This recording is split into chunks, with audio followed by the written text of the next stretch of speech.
First off, I want to thank the brave men and women who work behind the wall. I want to thank them on a national level because their job goes unrecognized. How do they try to turn a guard? Well, correctional officer. Sorry, I apologize. But correctional officer. How you guys doing today? It's Anthony Gangi. Welcome to another episode of Tier Talk. Guys, great discussion. You ever wish you could go back in time and change some things?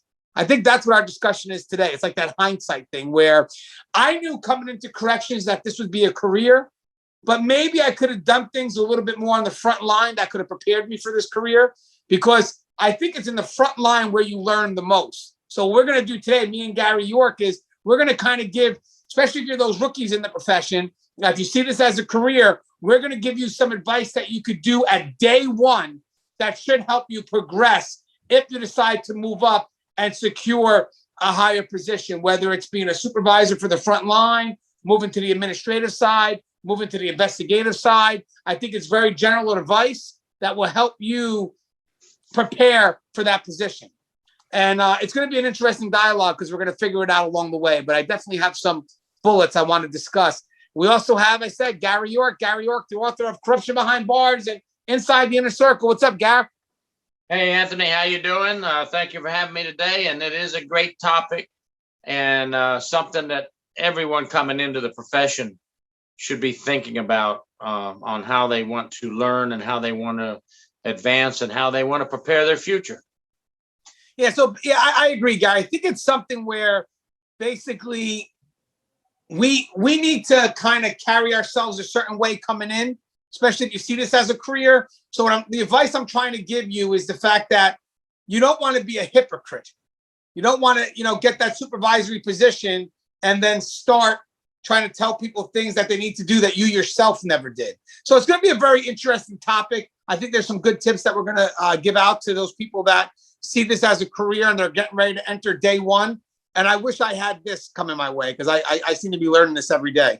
Now, guys, if you haven't, the show Tier Talk to you, brave men and women that work in corrections. So please subscribe, interact, engage, comment, hit that bell. Bell's going to notify you every time I post a video. We're going to go to a sponsor. Then we come back. Let's talk about what we need to do on day one if we're going to see corrections as a career. Stand by. I wanted to attend a university that had an intelligence program. I wanted to look at problems different. I wanted to increase my critical thinking abilities. AMU offered those avenues to expand. Obtaining your degree as an adult, you're actually paying yourself and investing in yourself. You can't put a dollar on it. It's priceless. It's something that can never be taken away from you. American Military University. Learn from the leader. All right, then we're back. The reason why I decided to have this discussion, Gary, is on the administrative level, there's a lot of times where I find myself saying, well, when I was an officer, I did it this way. Or when I was a sergeant, I did it this way. And I do that when I'm trying to understand some of the reports that are coming my way or some of the actions that we're taking by those that are my subordinates. And again, it's just an understanding. I'm just trying to understand them. And I really do believe that you working on that front line does help you understand the choices that are made. Because, again, you're asking yourself every day when you get those reports and you're at the highest level, well, when I was an officer, I was that way with it, or whatever your frontline experience was that you could relate to. So definitely having that experience does help you become that better supervisor. So the first thing that I'm going to mention that definitely to me is first and foremost. And by the way, this may not really apply to just if you see this as a career. I mean, this should be something that you're doing all times, even if you're not looking to move up, But having said that, the reason why I'm focusing on the career side of it all is because I notice these things will help you out when you get to those higher level decisions, and you have to understand why those decisions have to be made. And it also gives that respect. So right off the bat, guys, is if you're coming in this as a career and you know that you want to move up, be professional. Later on, you're going to have to hold people to certain standards, especially when you become a supervisor. And you don't want to be that hypocrite, like I explained at the beginning, where I'm trying to get you to do things that I myself never did. Here you are, you're a supervisor trying to write people up for sleeping, but when you were an officer, you would call narcoleptic Bill or narcoleptic Gary. So the thing is that if you're going to see this as a career, treat it as a career from day one. Be that professional, be efficient, do what's expected of you. and literally don't get involved in the bullshit, the gossip. Just do your job and try to be a leader even amongst your peers, because that could be the case too. You don't have to be a supervisor to be a leader. You could be a leader amongst your peers. But right off the bat, Gary, would you agree that day one, how you carry yourself could affect how you're viewed as a supervisor later on? You have to carry yourself well from day one, because even if it's 4 years down the road, in today's corrections, 2 years down the road, people are putting in for sergeant or lieutenant. You have to remember that all the people you worked with on the floor, they remember your actions. They remember if you were the guy or girl shooting spitballs through a straw at inmates as they walk by. That's a true story of somebody who made it way up the ranks that I know. And, you know, things like this, hey, it may hinder you, it may not, but your actions will always follow you through your whole career. So I think it's always better just to be professional. Don't get involved in the slap ass games, I call them, for a better word. You know, horsing around on duty, playing silly games on duty. Because one day, if you plan to advance, you might have to write somebody up for horseplay. Horseplay is something that occurs sometimes, and sometimes people get written up for it. But if you were horse playing out there on your shift, and now 2, 3, 4 years later, you're writing people up for horseplay, you know, it's kind of not a good thing, because people are going to point the finger and say, oh, you mean you're writing me up for what you used to do? Yeah, you know what? And also, it's also about that trust too. Like, I love the story you mentioned about the spitballs to the inmates. Now, as you start to move up as a supervisor, and you're supposed to be that objective authority that oversees, you know, whether it's custody, whatever department it is, but you are the route an inmate can take if they have a concern. I don't know if they're going to trust you if you were that person that did spitballs. I also don't know if you're going to be trusted by the truly professional staff who are officers who watched you do it. You know, the professional officers or the professional staff members that are watching you doing these spitballs. And then you expect those professional officers to respect you, you know, as you move up. Because having said that, it's going to be hard for me to respect the supervisor who I felt was a plaything their whole way. So that trust and respect definitely does carry out the moment you enter. Because I've seen rookies that have moved up, that played that professional route. They knew this was a career. They were nothing but professional. And when they moved up, they had the respect from the inmates and their staff. Because right off the bat, they knew that, hey, this rookie really wasn't a jokester. This rookie came in, did the job. And here's the great thing about that. When they moved up, the staff also knew, and the inmates also knew what to expect from that person. Because believe it or not, the play themes, they're wishy-washy. They're not really consistent. Some days they want to be a hard ass. Some days they want to be a but when you have that person that, you know, is professional the whole way through, they do get a level of consistency. So the staff member and the inmates are going to know when that rookie decides to move up, let me be that way with them, you know, because I know exactly how this person was when they were a rookie. And even if you work next to them, you know, hey, I've seen people that were professional, and you can have a senior officer literally say, hey, I know this person, you know, may have gotten promoted in about 3 or 4 years, but they really did have a good quality of time within those 2 or 3 years. They kind of learned the job. They were zero tolerance. They're always, you know, looking to improve, be better. But the key is that they're professional and efficient. So you can get that respect from those senior officers if you are consistent and professional. And then, as I said, when you decide to move up, they'll relate to that. At least the good officers or the good staff members will. Would you agree with that, Gary? Oh, 100%. And here's another real life example that other people that are going to see this video will relate to. Pull your own weight. From day one, get in there and work and pull your own weight. Now, I have seen officers, or had officers even tell me, I can't believe he's a lieutenant now or a captain. I worked with that guy on the floor. He was lazy. He wouldn't even get up off his butt. He didn't want to do anything. But because he's book smart, he moved right on up the rank. You know, that's not the reputation I want. There's nothing wrong with being book smart. I think you should be book smart, but I think you should also pull your weight and do your job. And then they're going to say, you know what, that guy or girl is smart, and they worked hard when they were on the floor with me. See, all these things that you don't think about as a rookie, from day one, what you do your first 2 or 3, 4 or 5 years are going to follow you, and people will say things, and you can say, well, let them say what they want. But hey, sure, words aren't going to hurt me, but I'd sure rather have a good reputation than a bad reputation. Yeah, I love that, Gary, because it is the perception that carries up, so how you are, your behaviors, your actions. Because right now, the examples we gave are really based on perception, how you perceive, which is really directly related to your actions, your behavior when you enter this profession. I mean, guys, you all know this for a fact too. Make one wrong mistake at the beginning of your career as a rookie, and you'll probably never live it down. I mean, it's that, but those are the perceptions that carry. So again, try to do what you can to keep that professional, be that efficient. I love what Gary said, carry your weight.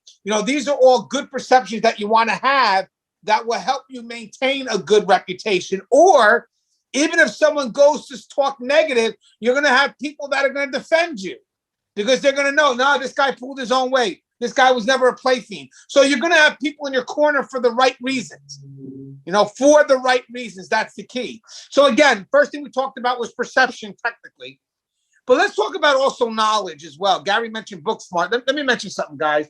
Now, when you're entering this profession, you're entering as a new boot, a lot of us stay focused in policy and procedure. So I'm not trying to tell you to step away from that. It's not what I'm trying to tell you, because you need to know that. You need to know what's part of your job. You got to get that. But you have to realize something too. The policies and the procedure for your department is not the only thing that's part of your job. There are other things that are part of your job, which include your interactions with the other departments. Now, as an officer, I don't know if I kind of got involved as much as I should with those other departments. Like, was really more of like, let me help, let me see what I can do. Even though I know I would do it upon request if someone asked me, I wasn't someone who chased after the civilians to see if I can help them or get to know what it is that they need.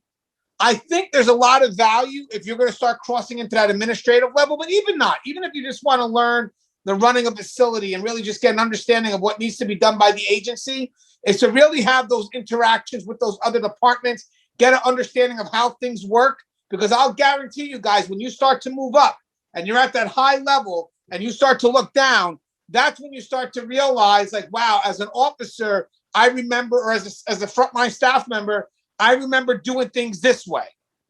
That's going to help you when you have to give out directives or when you have to look at reports to understand why something was or wasn't done. You're going to go back to those times when you were on that front line and you're going to build a comparison. And if need be, if something's not being done the way it should be, you can use that comparison to explain to whoever it is that has to carry something out, hey, as an officer, tell me why it can't be done this way.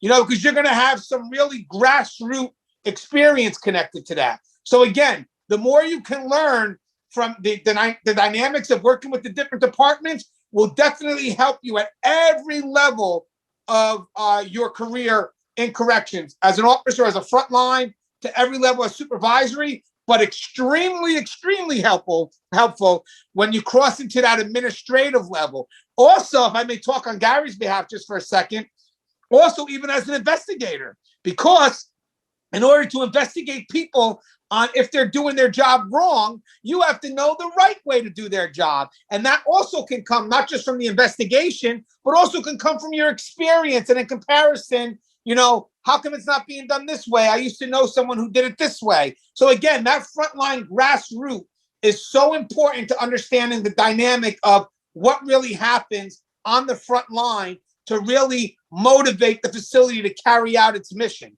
Would you agree with that, Gary? Yes, don't just come to work and be a body. Come to work and be a mind and get in tune with everything that's going on around you.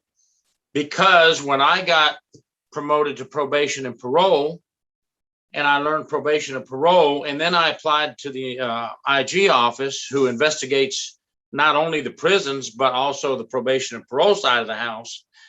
They said, we picked you because you had just the right amount of both sides.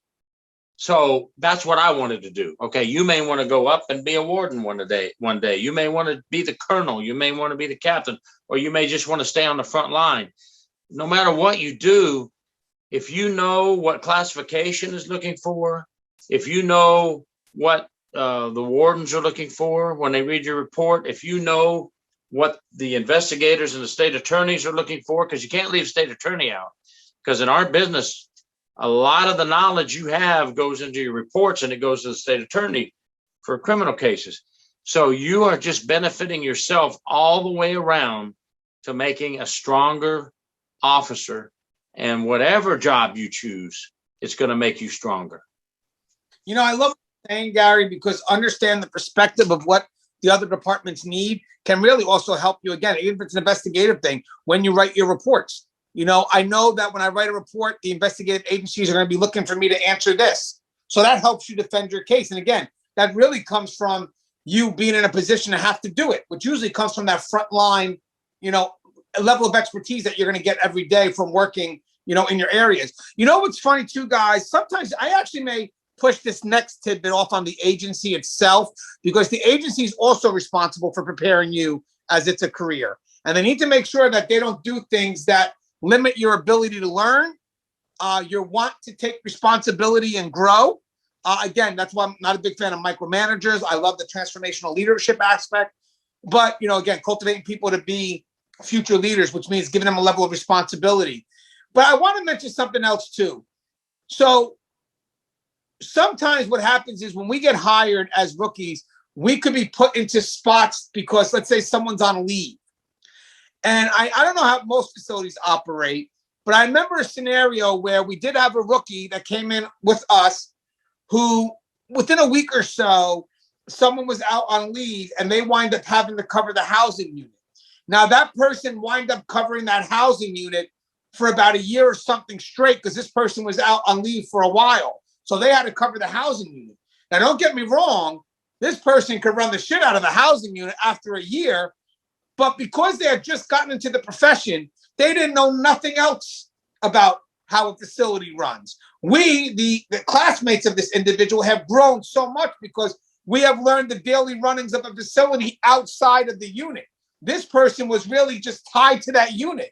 So the moment that either the person came in for overtime or the person was finally, hey, this person's back, you can now get mixed into the, you know, the officers and kind of get assignments on a daily basis. After a year or so, they had so many questions that they didn't know, where we kind of were helping them. Now, mind you, we're the same class, but we gained more knowledge because we were able to float around a little bit more and really understand the operations of these different posts. So my suggestion to you is that when you are, you know, let's say a rookie officer or just someone on the front line, when given a chance, try to learn as many posts as possible. You know, again, you'll eventually start to get an idea of how to really master some of these things. And again, we're always learning. So I'm careful with the word master because we're always learning. But having said that, it's good for you to get a general idea of all the different posts that facilities offer. So you kind of get an understanding of the bigger picture instead of holding yourself because you're comfortable and you want to just, you know what, this unit is safe. I'll just be in this housing unit. I know how it runs daily. And then I'll just go ahead and study for my supervisory exam when I'm able to study and become it. Yeah, but now you've worked in this unit for however many years. I mean, again, whatever post, doesn't have to be a unit, but you have not worked at any other area. You choose to be comfortable, and therefore you don't know how the facility really runs. And then when you get to that next level of supervisory, yeah, maybe you could, you know, run the hell out of a housing unit and help the officer maintain a housing unit. But when it comes to the other assignments, you don't know how it operates from that grassroots level. You know, one thing as a supervisor to me is that you have to understand how those posts operate on a grassroots level in order for you to be able to supervise that. So holding yourself to that one area because you're comfortable as opposed to taking the risk and learning the different spots, that's going to limit you when you move up. And that's also going to limit how the people you supervise see you as being efficient. What's your thoughts on that, Gary? Am I on point with that? Oh, you're on point. Let me tell you, when I got out of the Army, even though I had life experience behind me, they gave me some keys and said, you're going to go to dorm 1, 2, and 3. and those are your dorms. And of course, I'm out of the academy and I had some floor training, but still I'm trying to figure everything out. And one thing I said to myself, I don't want to do control room. I'm not a typist. I'm not a, behind the desk type person. I don't want to do the control room. Well, one day Sergeant Aguilar came to me, he says, and thank goodness he did. That's a good leader. Hey, it's your turn. My turn for what? You're going to do control room. Oh, really? Man, I'm good right here. No, you may want to be good right here, but you're going to do control room. Lieutenant said tomorrow, be ready when you come in. Well, they started putting me in the control room periodically, not every day, but periodically. Wow. Do you learn from that control room? After you start working in the control room, you learn the whole operation, because you're dealing with everybody. You're dealing with all the dorms. You're dealing with outside perimeter. So see, I was forced to go learn something, and I was so glad I did. So what you just gave was a great example. I mean, work those other posts, because they're going to give you knowledge and give you a greater idea of the entire system. Yeah, I also want to add, don't run away from problems. Try to solve them, because that's how I truly learn. As a supervisor, you can't run away from problems. So don't do it, as a frontline professional either. You learn when you try to solve a problem, or maybe watch someone else who has the ability to solve a problem do it for you. I know a lot of people will push off problems. An inmate has a concern, they push it off, or maybe a rookie has a concern, they push it off. Well, guys, eventually you're not. If you decide to move up, you're not going to be able to push it off anymore. So it's good for you to kind of get involved in that process. Understand how someone gets from point A to point B. Be that problem solver. I think for me, that's how you also become a leader amongst your peers. There are some people that, man, they just could take the ball and run with it. No matter what problem they get, they just make that. It's not about them even being smarter than everybody else. It's not. It's just that they're willing to try. They're willing to make an effort, and they're willing to learn from the process, whether it's a success or a failure. And guys, that's another thing. Even as a new boot, you're going to make mistakes. So you got to make those decisions. Don't let one mistake stop you from, continuing to be that person and have confidence in what you need to get accomplished. You need to make decisions. But one thing is don't run away from problems. Start getting involved in solving problems when you can, no matter where it comes from. This way you can understand more of the process, because as you start to move up, you're going to be faced with those problems or similar problems. As I said, you can't push it off, but you're going to have the expertise to know what needs to be done, which means that if you have someone that doesn't know at the highest level, you can give them some direction, but that, to me, that's important. Would you agree with that, Gary, being that problem solver?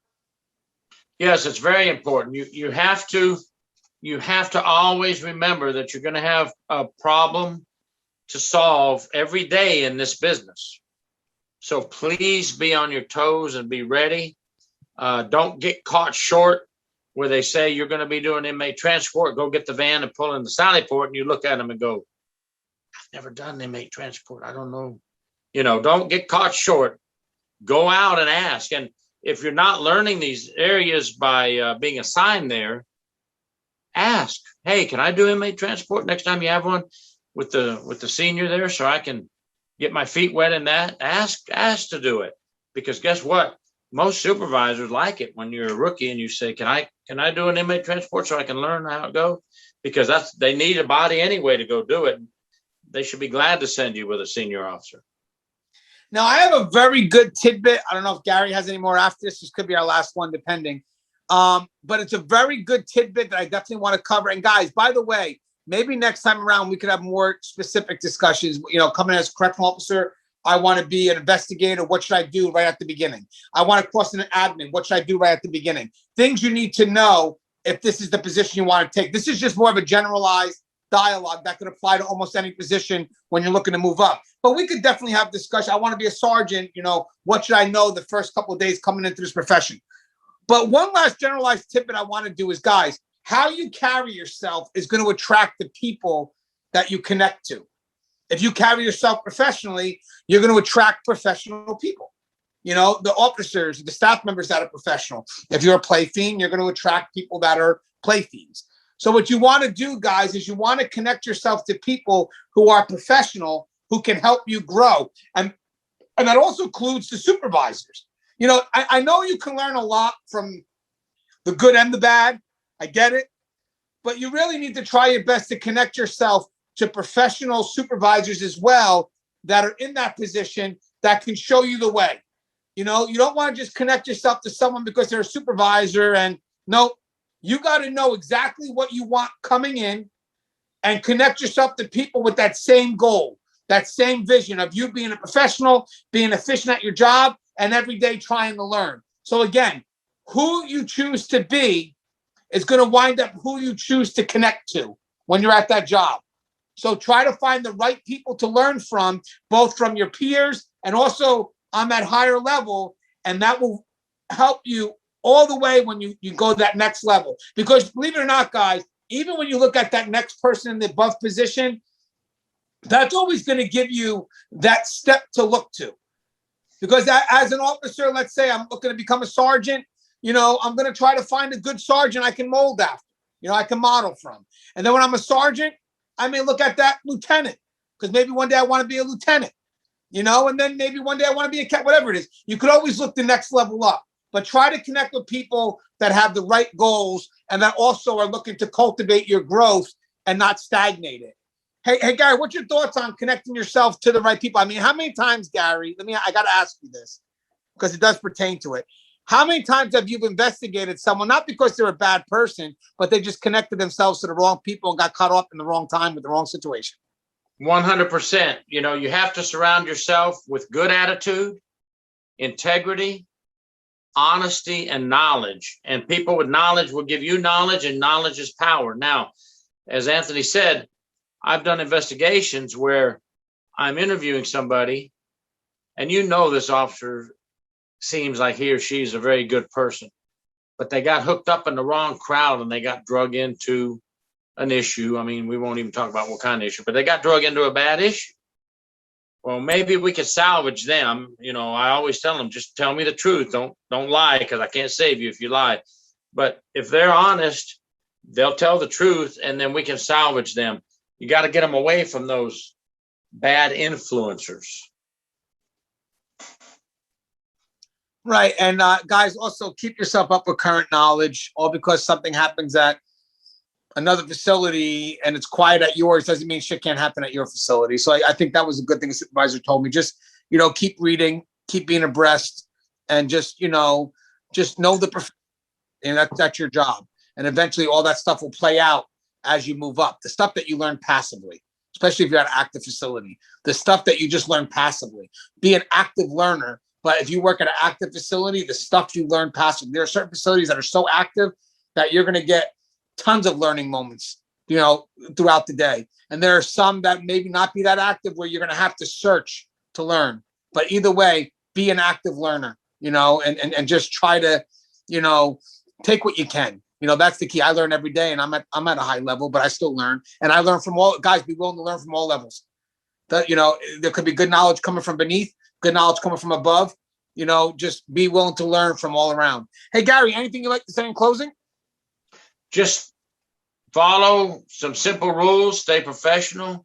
Stay honest, and you can go a long way in this career. This career here will take you anywhere you want to go. It's just up to you. Thank you all for your service, and stay safe.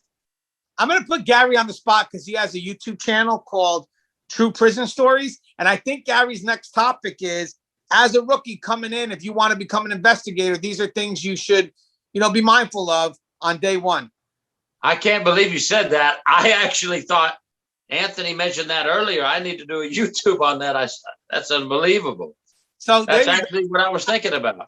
Now feel free to check out Gary's channel when he posts it up, because I think that's going to be a great video. And then we'll do, maybe I'll do one on the admin side. But this was just more generalized. This is more generalized. As always, guys, the show is tiered. If you haven't, please subscribe, interact, engage, comment, hit that bell. Bell's going to notify you every time I post a video. Stay safe.